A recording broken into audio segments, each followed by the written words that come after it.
So, Katie, whenever you're ready. Okay.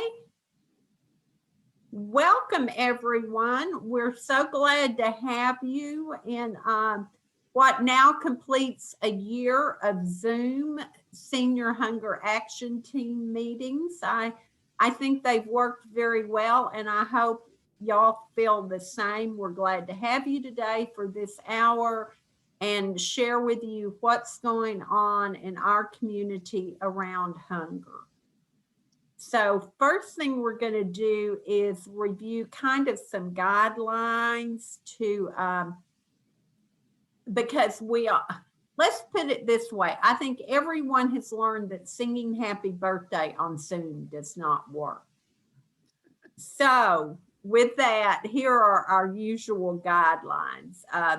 Please remain on mute during the meeting, but introduce yourself, your name, and your organization in the chat box. Type your questions and helpful information in the chat box, and then resource information will be emailed to all. And Wynella will be monitoring the chat box, so don't worry. No matter what question you have, it will get addressed. And then I'm going to quickly go over, we've got a pretty full agenda today. The Dallas Coalition for Hunger Solutions is a group of organizations and individuals working together. Our mission is to empower all Dallas County residents to gain equitable access to healthy food. We are one of 5 action teams that operate under the coalition. The others are child hunger, faith community, public policy, and urban agriculture. So those are the others. And the Senior Hunger Action Team is made up of organizations and individuals working together to ensure all seniors in Dallas County have access to nutritious food.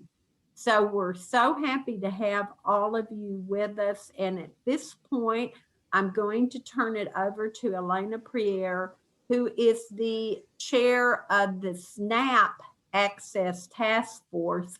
And she has some real exciting news about how we have managed to make Eating Well as a SNAP virtual. So, Elena, it's your ball. Good morning, everybody. So I just wanted to share, we had our second virtual Eating Well as a SNAP presentation yesterday morning. It was hosted by the Dallas Public Library. There were about 20 participants, which included, roughly 10 of our EWS members or observers.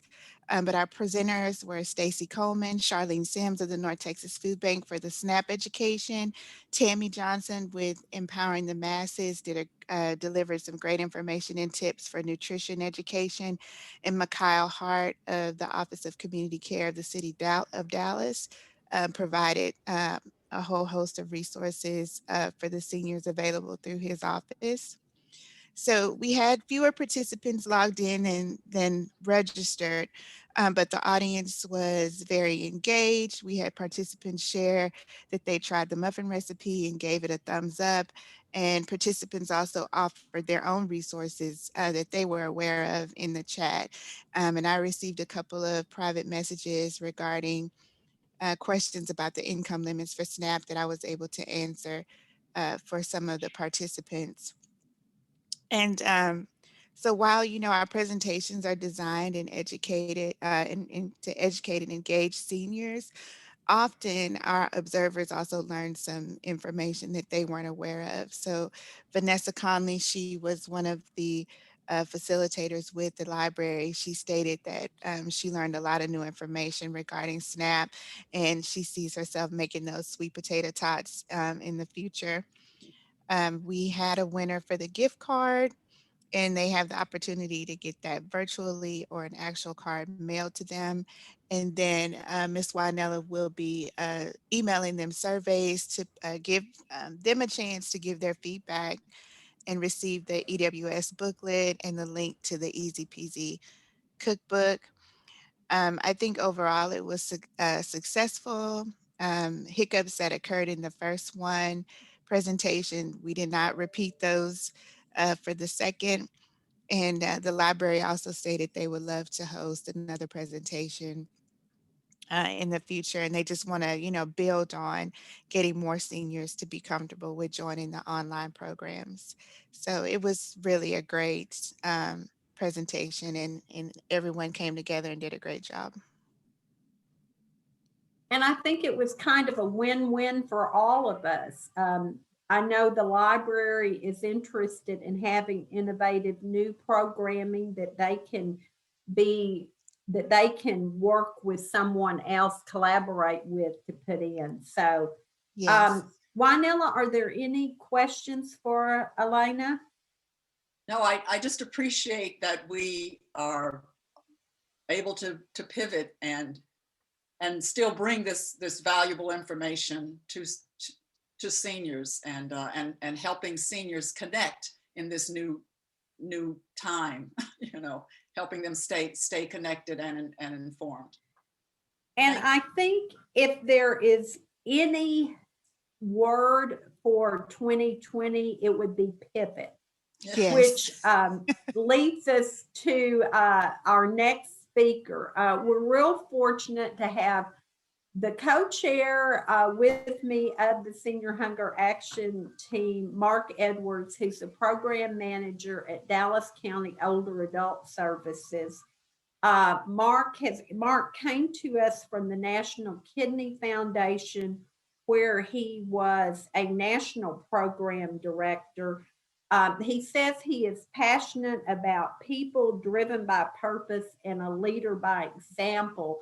And I know for me, having Mark has really been an important and beneficial change in everything, because I think we really work to support each other. And I so appreciate everything that he says and does, because it all is said very thoughtfully. But I think the most exciting thing, and the reason why Mark is speaking today, is because he really looked at how do you pivot a program that is so intensively in person and make it work in this age. So he has continued to provide nutritional meals and socialization during the pandemic. And I am thrilled to hear about all the things that Mark and his team have been doing. I think you'll be amazed at the number of people that have been impacted by this. So I'm turning it over to Mark. Thank you.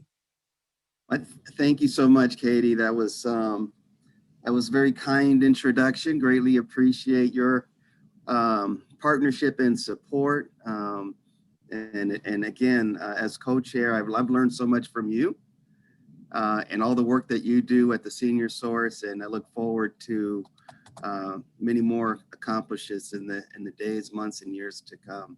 So, and you said it exactly right. What are we doing and pivoting through this pandemic? And that's really what I want to talk a little bit about with the group today. I'm going to see if I can share my screen with you, Wynella. Am I on share mode? You should be able to. You're a co-host. Okay. All right. Here we go. Yeah. Oh, everybody's good. Well, Dallas County has been providing congregate meals for about 45 years now. And it's a result primarily of let's see here, I think I'm on lock here. Can I go to the next slide? Of the Older Americans Act, which grants communities funds for providing congregate meals. And the design behind the Older Americans Act was to address problems associated with food insecurity, to promote socialization, promote the health and well-being of older adults through nutrition education. And so that is the basis in the primary funding stream. We receive grant funding through the Dallas Area Agency on Aging, as well as Dallas County, the Commissioners Courts match those funds to make this program possible. We have about 19 centers, and I like to consider them kind of a hybrid center. They're not your typical brick and mortar building where people come to one location, but we actually go out into communities to establish centers where there is the greatest need. We're typically in communities where there are social and low income areas, areas and communities at risk, areas where there are tech deserts and food deserts, and many of our older adults don't have access to transportation or grocery stores. And so those are the areas in which we identify and see that there's a need. You can see here, these are the numbers in terms of participants or seniors that we provide on a daily basis. Currently, we're serving 2,385 seniors throughout this recent period. But the real question was how is the impact we have during the pandemic? I mentioned we have 19 senior centers that were congregate meal centers where older adults gathered, they socialized, and many of you know who work with your seniors how important it is to play bingo. And all of that was stripped away from them because of the pandemic. And so our goal with my team, who has been phenomenal in making this work, is how do we continue to provide meals, but how do we become more than a meal program when all of our centers are shut down? And so that took some creative pivoting. And so we wanted to make sure that we addressed these key issues, because we know that the pandemic has led to an increase of social isolation, inability to thrive, anxiety and depression, and of course, food insecurity, because a large number of our seniors don't have, again, access to quality food. So in terms of pivoting, what did we do for COVID-19? We know that at an infamous day of March 11th, where we first got the word, and it seemed like the NBA kind of set the tone when everything shut down throughout the country. And I was on a call late last night, not last night, the night of March 11th, and we went on, and I was really opposed to shutting down, because I believe how important it is for our seniors to have this type of outreach program and enrichment and engagement. But it came down to it where it was not an option. It just was not an option. And none of us thought it was going to be this long, but we knew we had to do something right away. And so what did we do?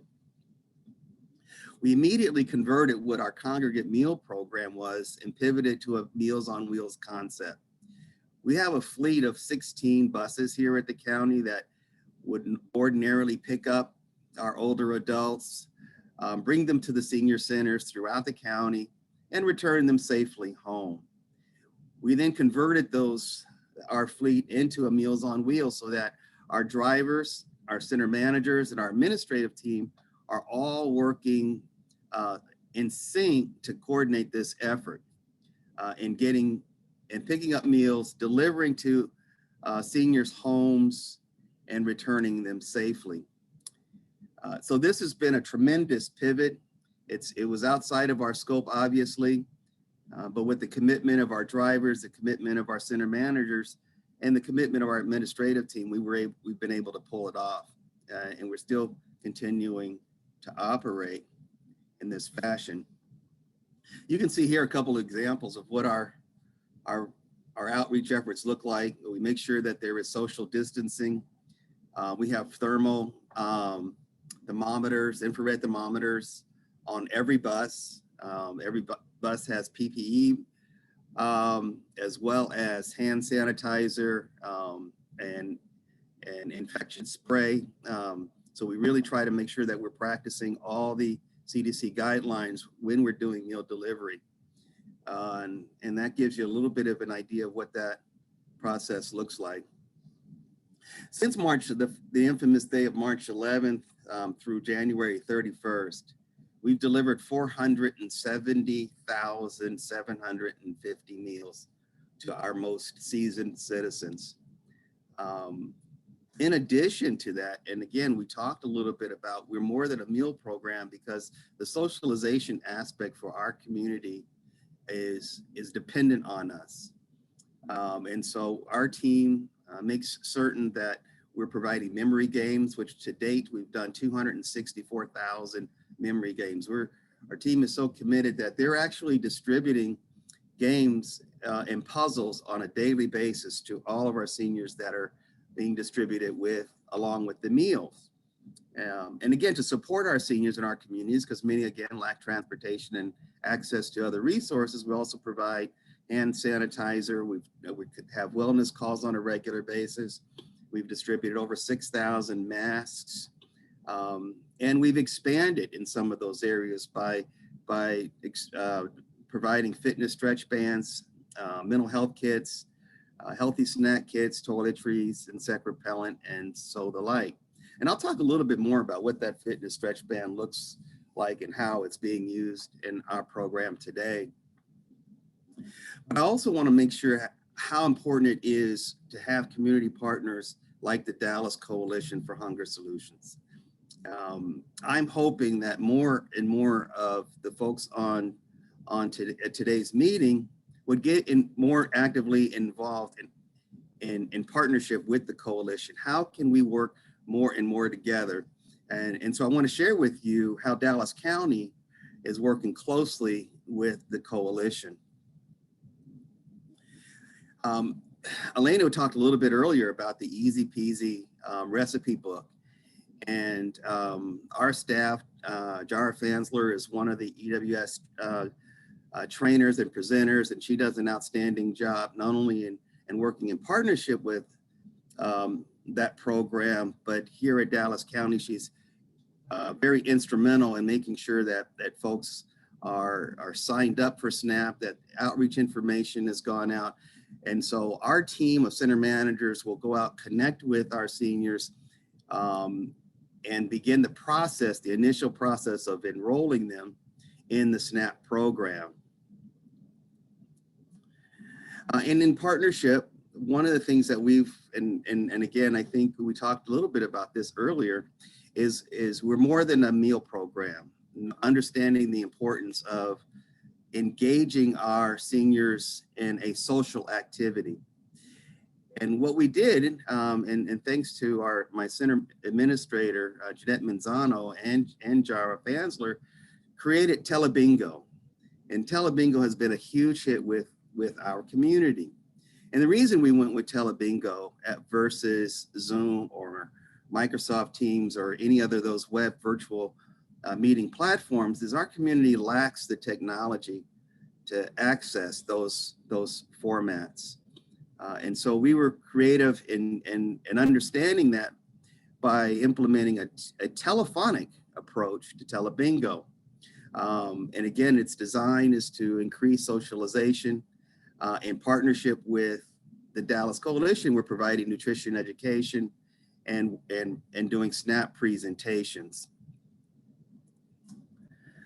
So what does that look like in terms of our program? Essentially, our Telebingo is really kind of a carrot before the horse. All of our seniors love to get engaged with Telebingo. They're excited about the opportunity. We give some bingo prizes at the end, but right in the middle, we're able to do a little bit more with them to provide nutrition education, information, resources, benefits counseling, but also talk about SNAP and the benefits of SNAP, how they can access food pantries and shopping tips. And we're also providing gift cards, and we've talked with EWS on how they could support that area as well. And so here's some images of what our Telebingo format looks like and how we've actually distributed prizes. All of the Telebingo the game cards go out again with the meals. along with a flyer that has all the information for our seniors to dial in. And we actually will call numbers. We're actually having live bingo telephonically. And so those are some images that give you an idea of what that looks like. Some of the staff that's on the call, but we'll have as many as 40 seniors on a call. And we usually do 2 calls a day between Wednesdays and Thursdays of each week. Here's an example of the flyer that goes out in advance of our scheduled bingo days with each center.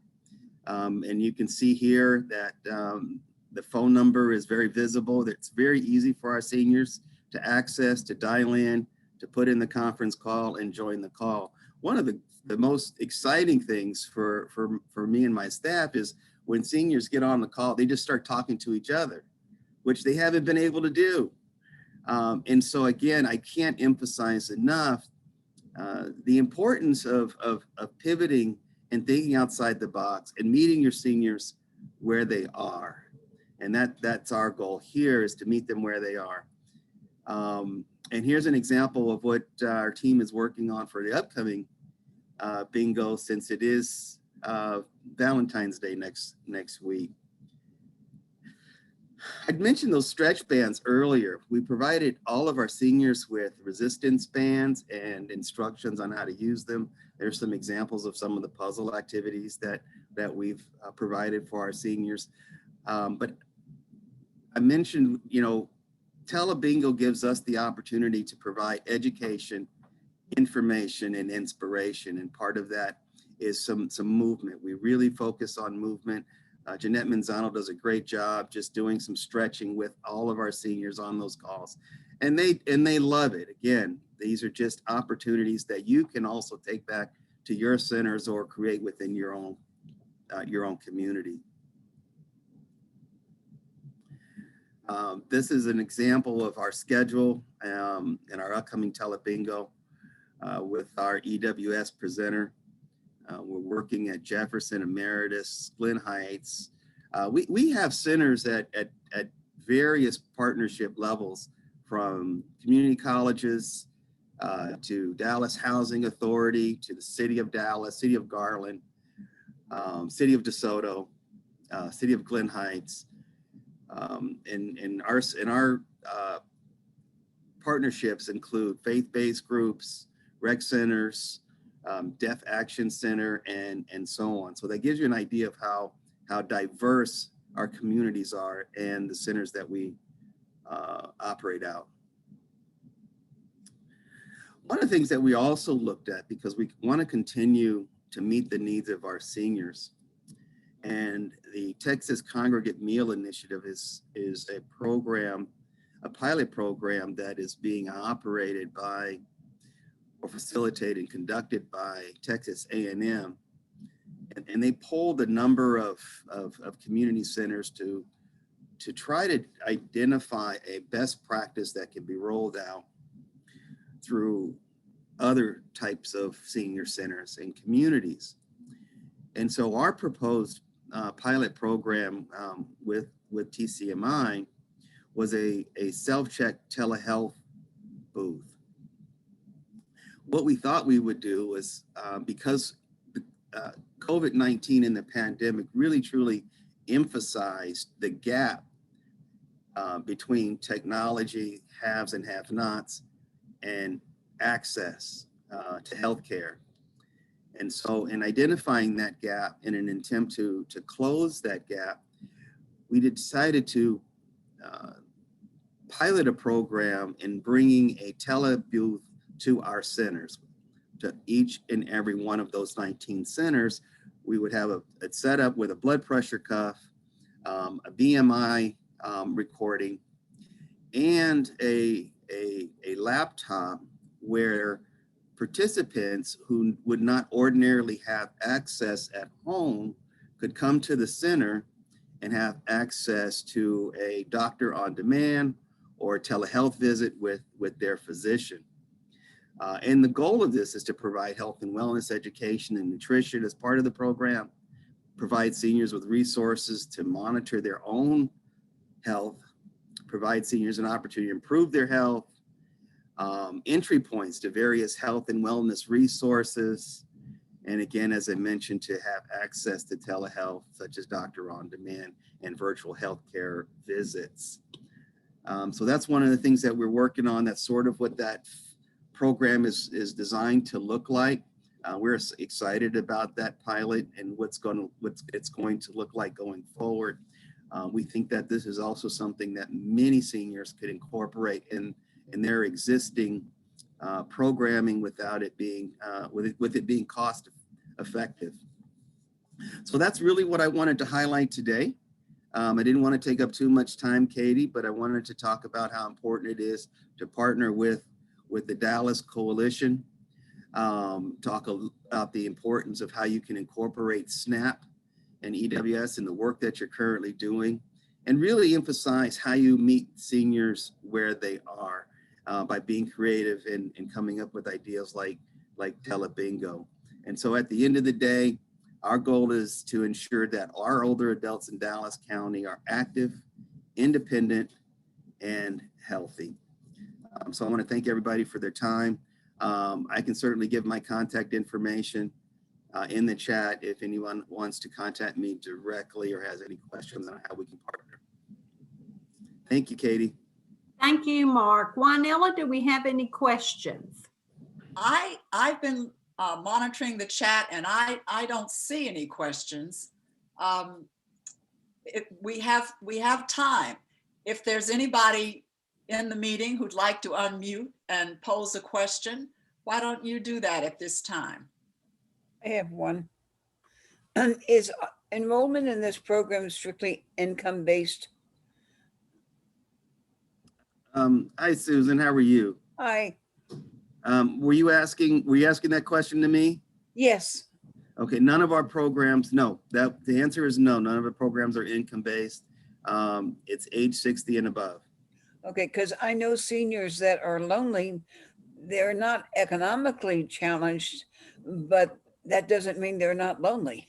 And the bingo Absolutely sounds correct. like so much fun. Okay, then I will encourage them. Absolutely correct.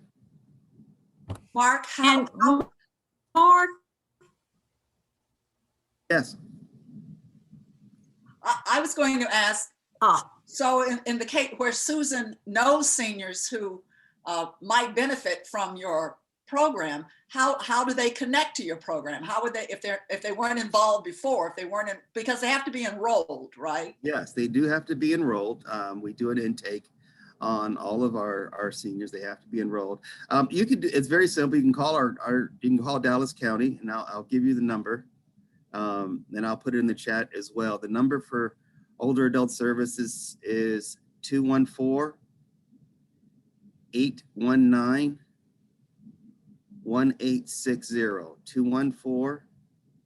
214-819-1860. And any senior can contact us. Now, we are limited to certain areas. I mean, we're currently not in Irving, for example, or we don't have a program in Denton, for example. I mean, that means it's a different county, but for the most part, we can make some accommodations for our seniors. And if nothing else, we'd love to have them join our Telebingo games. and Mark, I had a question. Is looking at kind of leadership from the very head down, are other nutrition programs, congregate meal programs, have they gone to the same deliver to home, drive through as you have? Is this something that is truly unique to Dallas County? I think most centers have some variation on providing meals to their centers. From my understanding, many of the centers, because they may not have the capacity, they may do meal delivery once a week or twice a week, every other day. Those are some of the options that I've heard. Most of them also would do more of a pickup because they may not have the resources for home delivery. So it is limited, and it is dependent upon the resources available for that center and that location. But I think most of the centers are trying to create something similar. Good, because Mark's program is one like a lot of other services in our community that is actually coming out of the Older Americans Act. It's a nationwide program. So when I look at the number of meals Mark has been able and his team have been able to provide, it really makes me respect a lot of ways we have handled some of the issues around food and around people getting healthy food. And for all of those people that are dependent upon that one meal a day as their major healthy food, it's good to know that this is something that hopefully is being addressed throughout the country. No, that's great, Katie. Thank you for sharing that. You're absolutely right. You know, and you have to certainly be committed, as all of you are on this call. I know you wouldn't be here if you weren't. I see my friend Megan Vick over there, who's been tremendous and very supportive in partnering with Dallas County. So we appreciate her commitment and dedication. But you know, even with that said, we're doing on average between 40 and 50,000 meals a month, and what we've seen was an increase because of the pandemic. Many people who would ordinarily be able to provide their own meals now were afraid to go out in public, and they either word of mouth or contacted us directly on how they could receive meals and services. So our numbers would typically be around 200,000 meals a program period. We are at 500,000 and we haven't even done 12 months. And Mark, you provide more than a meal. For some people, this is the only human contact they're going to have in a day. Absolutely, Susan. That is really, that's part of our passion and our program philosophy is that we're more than a meal program. Yeah. So thank you for recognizing that and acknowledging it. Mark, I always have my administrator hat on. So when I hear that you have totally blown out of the water what your initial funding was, have you been able to continue funding this tremendous number of meals? You know, and that thank you, Katie, for bringing that up, because that certainly is, there's no meals without money. Yep. Right. So, you know, I have to say that it has been a challenge. We're looking at various funding streams right now. Dallas County has been very committed to our seasoned citizens and making sure that their health and well-being is taken care of. So it's a priority for Dallas County.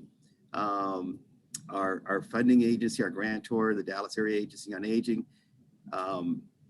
has been very committed to trying to find funding streams for us, because here's the issue that we ran into, Katie, to your point, is that we're no longer serving congregate meals. Yeah. The Older Americans Act funds congregate meals, so that was put on hold. And so some funding sustained us through the CARES Act, but that again was limited funding. And so we're right now, we're going back to the table to see where we can pull some more funds together to continue feeding our most vulnerable population. So that is a challenge, a realistic challenge. So thank you for bringing that up. Mark, there is a question in the chat about the bingo cards. would you remind us of how you distribute the bingo cards, how the seniors get those? Yeah, our center managers are in contact, again, like just Susan said, on a daily basis with all of our participants, and inviting them to participate in Telebingo. And so for those who are interested in participating, that's when we'll provide them with the bingo card, the call-in number, which is on a flyer, along with their meal delivery. So all of that goes together. When do you think, well, no, let's see, here in the chat, there's a question about, is there a possibility of using the delivery system to vaccinate older adults who don't have access to the hub sites? And I am laughing because this is a discussion that Mark and I had just last week. Yeah, no, that's a great question. You would think that would be something that we would look at. The reason that we're unable to do that is there's so many healthcare guidelines that are associated with vaccinations, inoculations, that it would not be doable. And just for example, that when receiving the vaccination, you have to wait a period of time to see that there isn't any adverse reaction to the vaccine, a certain period of time, whether it's between 15 and 30 minutes. Those are just some of the things that take place during the vaccination. So that would not be practical for us to be able to do. What we are trying to figure out is how we can partner with rideshare programs, Ms. Brittany. I know that you're very experienced in that area. How we can partner with rideshare programs, because we have the connection with our seniors, but we also found that our seniors were not able to register for the vaccine, nor did they have transportation to get to Fair Park or to get to the convention center. So ideally, if we could receive enough vaccination to facilitate at the centers that we have, our seniors know how to get there. And again, we're doing 1,200 seniors a day. We have 3,000 in our database. We could certainly make a positive impact in some of the more at-risk communities where it's hard to receive the vaccination. Yeah. But that's a good question. Yeah, but you're still going to have a refrigeration problem. Not on this one. That's only associated with Pfizer. Okay. Oh, all right. Well, and the other thing, of course, yeah, Pfizer is the only one that has to be kept below a normal freezer. Is that right, Mark? Right, that's correct. Yeah, and all the centers have refrigeration. So the Moderna doesn't need refrigeration? No, no, it doesn't. It doesn't require it. It certainly has to be within a certain temperature. You know, it can't be too cold or too hot, which, you know, normal room temperatures or, you know, or the like are acceptable for Moderna. Okay. I just was reading my card. Moderna is the one that I got. Did you get your second shot yet? Not till the 17th. Oh, I go today for my second. You do? You know, they Yes. don't give us a lot of instruction great. except to say show up. But Where are you going, Katie? Oh, we're driving to Tyler. Oh, okay. All right. Yeah, we talked about that. That's right. Yeah, if I had waited about 2 months, I now finally have heard from both Methodist and from Baylor. Yeah. But we would just be starting this, and my husband and I, fairly soon after this call, are driving to Tyler. So, okay. Great. I'm Any gonna other go to Fair questions? Park. Any other questions? Mark, I have a question about your telehealth, your telehealth pilot. When do you anticipate that might begin, considering that the centers are closed and indefinitely? And so it's a great concept. And I'm just anxious for it to be available, you know. Yeah, so. I am too. What we may do, when the weather permits, we may set up a pilot outdoors, knowing that our centers are still going to probably be closed until we see a sizable downturn in positive cases, and also where all of our seniors have been vaccinated. I think that would be more likely a time that our centers in particular, are reopened. But I am anticipating probably trying to put a pilot outdoors. We'll set up a tent and set up a Wi-Fi, and get the information to our seniors, so that they'll know that this is available for them to come out, and do a blood pressure check and do a BMI check. And if they have a doctor's appointment, they can do a on-demand virtual visit right here. So that's what we're looking at doing probably maybe in the next 3 months. And does HIPAA figure into this anyway, or? No, we're really careful about, we're really making this a self-check just for participants to monitor their own values, their own health indicators, and taking it out of the hands from us for those reasons.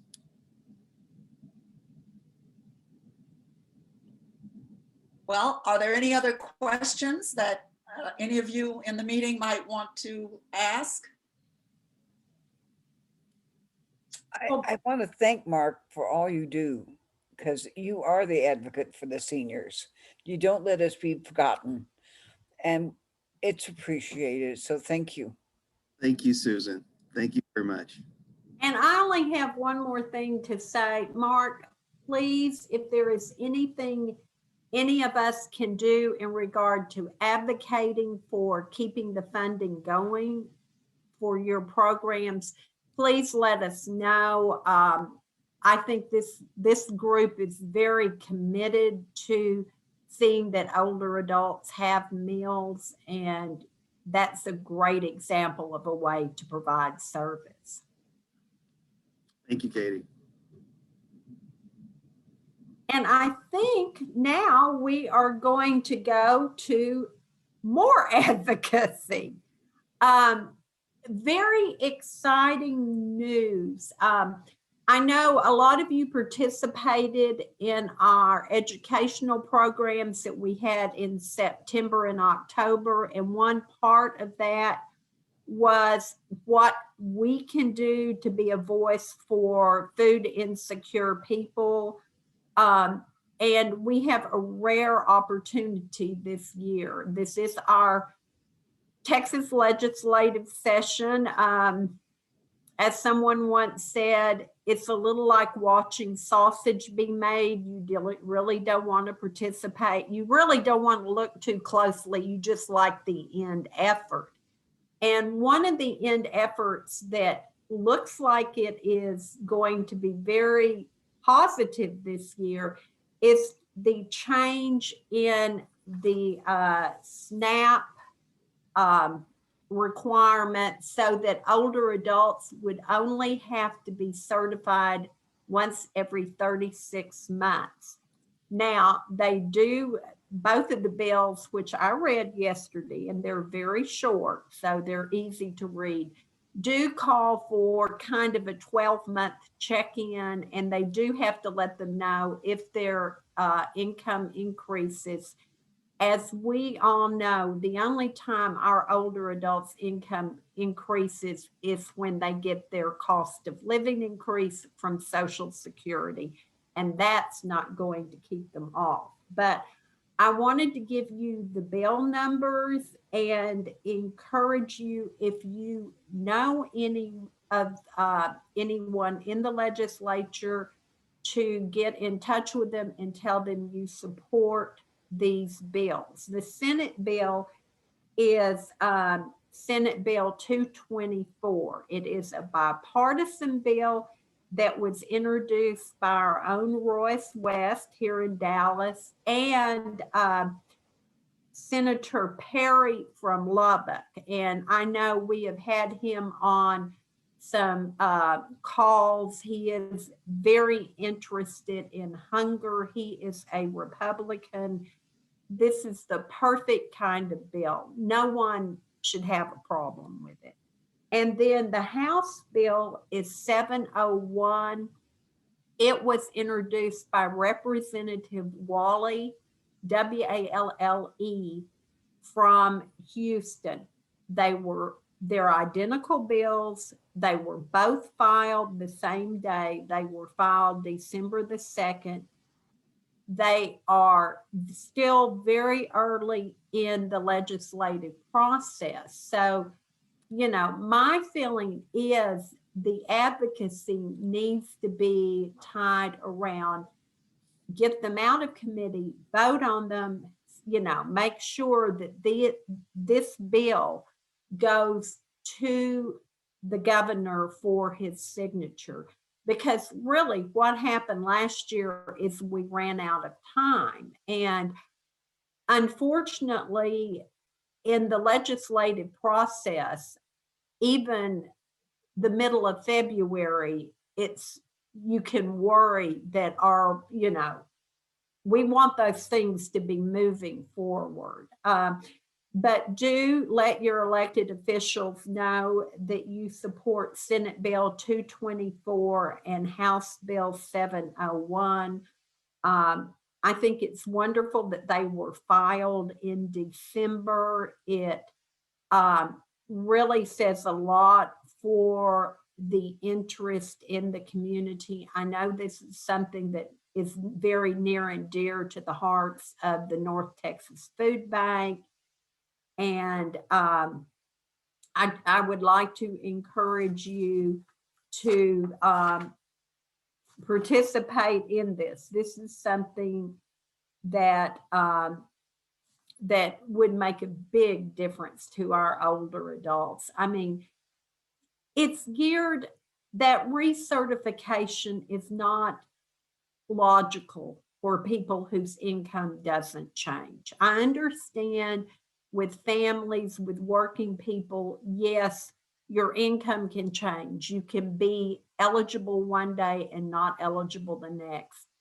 But older adults usually don't leave the SNAP program, you know. So this is very important for us to advocate for. And then I just have a few final notices to let you know. Our next meeting will be May the 12th at 10 o'clock. It will be virtual. I don't think any of us think that it will be anything other than virtual, but that's good. We have an opportunity for a lot of conversation and to talk about it as if we were in the same room. I hope that everyone who is on the waiting list to get a shot, by the time we get back in May, will have heard something.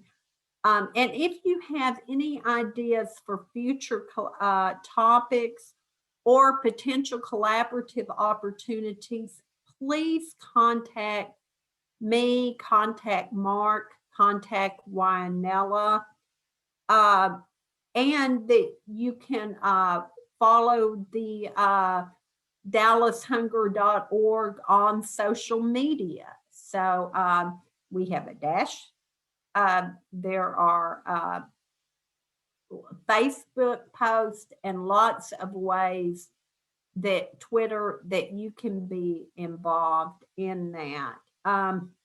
I think we're wrapping up a few minutes early. Wynella, do you have anything to add? I don't. I'll just offer this up this time for any sharing. Is there anybody out there who'd like to unmute and share something exciting or something that's coming up that you'd like for us to support? This might be a good time.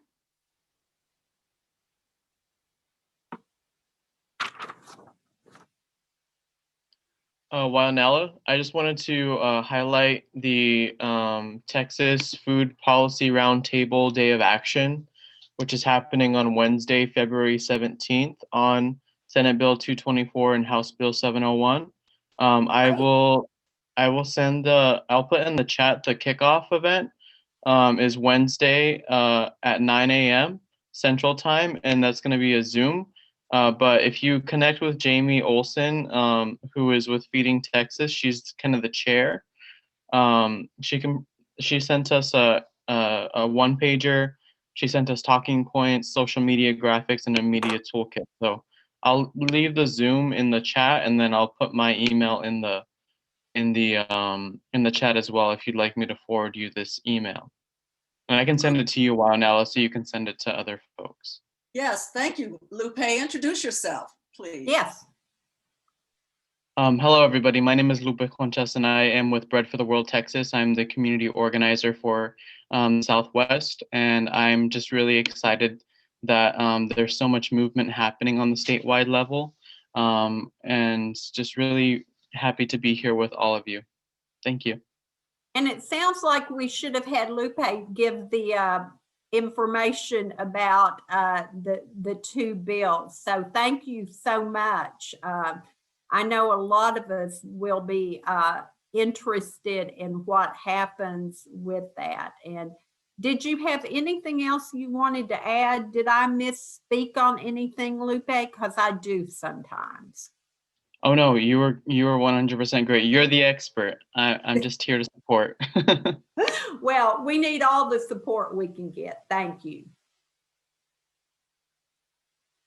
And it might be that we, Lupe, I might be talking to you about featuring you at a future meeting, perhaps, because I know you're very involved with advocacy around hunger in Texas and in the Southwest. And so keep that in mind. Thank you. Does anyone else have anything they would like to add? If not, then we will give you, what, 8 minutes back? Katie, I'll say one more thing. I'll add one more thing. Something I noticed in the chat. So we have a couple of rideshare and transportation providers in our meeting today. Star Transit is in the meeting, or they were, and so is Send a Ride in the meeting. And Mark, you had mentioned earlier about the idea of possibly collaborating with rideshare services, rideshare programs. So I just want to point out that we have a couple who are in our meeting today and who have been to other meetings, who have engaged with us and who are engaged with us, and so might be potential there. No, that'd be great. I noticed that Brittany said she would reach out to me, and anyone else that is in a vendor for ride sharing, please reach out to me so we can get our seniors vaccinated. And Mark, I was very serious. If there is anything we can do on advocacy, either with the county commissioners or anyone else about funding to keep providing these very necessary meals, please let us know. Thank you, Katie. Can I say one thing, Ms. Wanella? Yeah. This is Tammy Johnson with Empowering the Masses. We currently operate a food pantry in Southeast Dallas, and we're kind of down the street from Carpenter's Point. But we are working with the city of Dallas to register seniors and individuals for the vaccination. We do have a small amount of funding for after those seniors are called for their vaccination appointments. We work with AARP Rideshare. And if they are needing to get to their vaccination appointment, they can reach out to us. They can go to empoweringthemasses.org and fill out a contact form, or they can call the number on the webpage.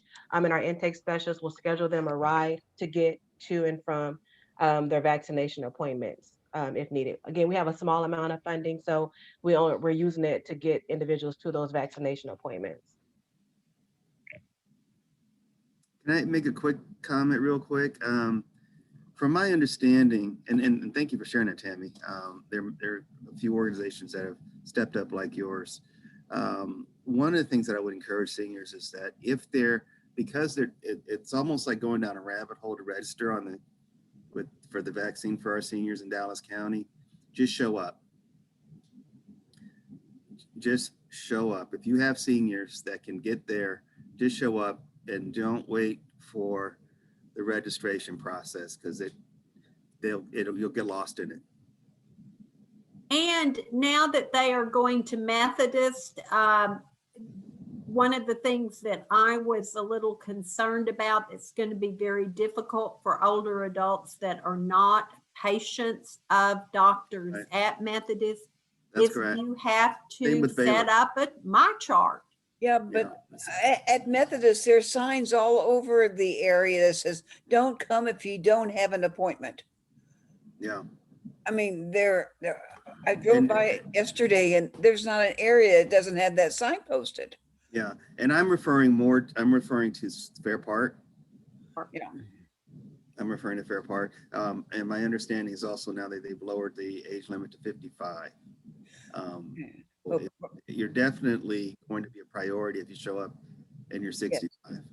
But there's still a challenge because everything now is outside and we need 150 volunteers every day. And we have a shortage of people who want to stand out there in the cold and the rain to do this. At Fair Park right now, they held off Good. Yeah, I read. doing the drive-through. They needed to fix some things there. But even if you decided not to do drive-through, they're still doing the indoor vaccination. And so the process is they have shuttle golf carts picking people up from their cars and taking them right inside the Oh, yeah. center for the vaccination. So there isn't that wait outside that they initially had. Yeah, because I understand. It worked beautifully inside. You'd go in, I mean, no one had to walk much. The atmosphere was great despite the few sound bites you might have heard on the news. Overall, it was a huge success. But this, and they're working on it. I'm glad they moved back in. Well, they're doing and both. to encourage anyone that would be interested in volunteering, I have heard, not officially, that at the end of the day, if there is vaccine There is. that left over, that the volunteers will be able to get a shot. So what is it, Susan, 4 hours or 8 hours of volunteer time to qualify? Actually, I thought it was 15. Did they lower it? I think want they to may have- have lowered it to 8. Okay, in which case, that's how I got my shot. Yeah. And that's how a lot of us, we kind of laughed, we'll work for a shot. is what it's Yes. like, but it, and it just that suddenly people didn't volunteer quite so much when they thought they'd have to stand outside. Yeah, Until then, we were booked solid with volunteers. who wanted shots, yes, and Yeah. wanted to volunteer. I mean, I will say this, I think everyone has heard about the problems that we have had in Sure. Dallas County, and it is something that everyone wants to address. And I think, Wanella, am I incorrect in saying that our time is up and probably the Zoom will cut us off in a minute? It won't cut us off, but we're almost at the top of the hour. We have 1 minute, so. Okay. And to me, whatever it takes, we need to volunteer to get out there. Yeah. And there's nothing wrong with working for a shot. No, nothing at all. So I think that's it. If there are no more announcements, and thank you you very all. much, Katie and Mark. Thank you, everyone, for your support and participation today. Thank you so much. And if I don't see you before, I'll see you in May. Okay. Bye. Bye, everyone.